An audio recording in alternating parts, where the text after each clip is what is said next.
దీపం ఉండగానే ఇల్లు చక్కబెట్టుకోవాలి. అవకాశం ఉన్నప్పుడే అందలం ఎక్కాలి. కళ్ళెదుటే కనిపిస్తోన్న పదవిని లాక్కునేందుకు ఎంతటి చాణక్యాన్నైనా ప్రదర్శించాలి. సామధాన భేద దండోపాయాలను ప్రయోగించాలి. అన్నైనా, తమ్ముడైనా, తండ్రైనా, కొడుకైనా వెనక ముందు ఆలోచించకూడదు. పదవి ముఖ్యం, పదవే ముఖ్యం. ఇప్పుడు దేశ రాజకీయాల్లో జరుగుతున్నది అదే. తెలుగుదేశం పార్టీ అందుకు మినహాయింపు కాదు. ఆ దిశగానే సీఎం చంద్రబాబు తనయుడైన ఏపీ మంత్రి నారా లోకేష్ తొందరపడుతున్నట్లుగా అనిపిస్తోంది.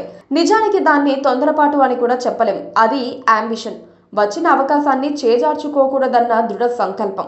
టీడీపీ ఆవిర్భావ దినోత్సవ వేడుకల్లో నారా లోకేష్ మాట్లాడిన మాటలు ఇప్పుడు రాష్ట్రంలో, ముఖ్యంగా పార్టీ క్యాడర్లో చర్చనీయాంశమవుతున్నాయి.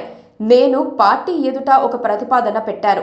ఎవరైనా ఒక పదవిలో 3 కంటే ఎక్కువ సార్లు కొనసాగకూడదు. 2 సార్లు పదవి చేసిన తర్వాత పై స్థాయికైనా వెళ్ళాలి, లేదా గ్యాప్ తీసుకోవాలి. ప్రస్తుతం నేను 4వ సారి జాతీయ ప్రధాన కార్యదర్శిగా పనిచేస్తున్నా.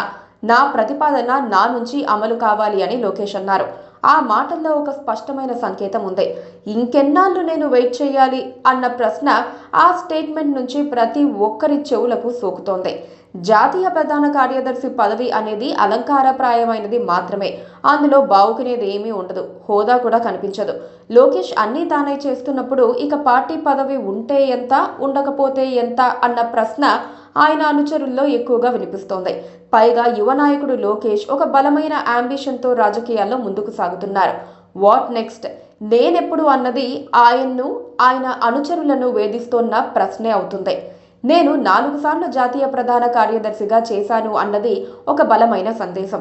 నాకు మరోసారి ఆ పదవి వద్దన్నది ఒక సంకల్పం. అందులో నిగూఢమైన మరో సందేశం ఉంది. నాన్నగారు, మీరు 4 సార్లు సీఎంగా ఉన్నారు, ఇక చాలు, 5వ సారి వద్దు, త్వరలో కుర్చీ ఖాళీ చేయండి అన్నది చంద్రబాబుకే కాదు, అందరికీ అర్థమయ్యే విధంగా లోకేష్ చెప్పిన మాట. అక్కడే మరో సందేశం కూడా ఉంది. లోకేష్ గ్యాప్ తీసుకొని మళ్ళీ రావచ్చు. అలాగని మళ్ళీ జాతీయ ప్రధాన కార్యదర్శి పదవిలోకి రారు. ఇప్పటికే ఆయన సీఎం పదవిపై గాలం వేసి ఉన్నారు. వెయిటింగ్ చేసే ఓపిక కూడా ఆయనకు తగ్గిపోతోందనే చెప్పాలి. నిరీక్షణతోనే పుణ్యకాలం గడిచిపోతోందన్న భయం కూడా లోకేష్ను వెంటాడుతోన్న మాట వాస్తవం. వచ్చే ఎన్నికల తర్వాత సీఎం పదవిని ఖాళీ చేయటం ఉత్తమం అన్నట్లుగా చంద్రబాబుకు లోకేష్ సందేశం ఇస్తున్నా, అంతకంటే ముందు వీలైనంత త్వరగా అందలం ఎక్కాలన్న కోరిక సీఎం కుమారుడిలో ఉంది. ఎన్నికల ముందు నుంచే లోకేష్ నరుక్కుంటూ వచ్చారు. ఇప్పుడు కీలక పదవులన్నీ లోకేష్ మనుషులకే ఉన్నాయి. 2-3 మంత్రులు మినహా మిగతా వారంతా లోకేష్ ఖాతాలో వాళ్లే అని చెప్పక తప్పదు. అలా నరుక్కుంటూ వస్తోన్నా ఇంకా సీఎం పదవి తన చేతికి రాలేదన్న అసంతృప్తి, అసహనం లోకేష్లో ఉంది. కుటుంబం అంతా తనను సీఎంగా చూడాలని కోరుకుంటున్నట్లు లోకేష్ భావిస్తున్నారు. అయినా వారసత్వాన్ని అందించేందుకు చంద్రబాబు వెనకాడుతున్నారని, ప్రతిదానికి భయపడుతున్నారని లోకేష్ అంటున్నారట.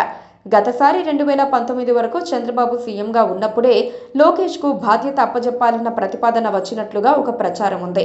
అయితే ఇప్పుడు కాదు అని చంద్రబాబు గట్టిగా అడ్డుకున్నారని అంటారు. అప్పుడు చంద్రబాబుపై కోడలు బ్రాహ్మణి కూడా అలిగారట.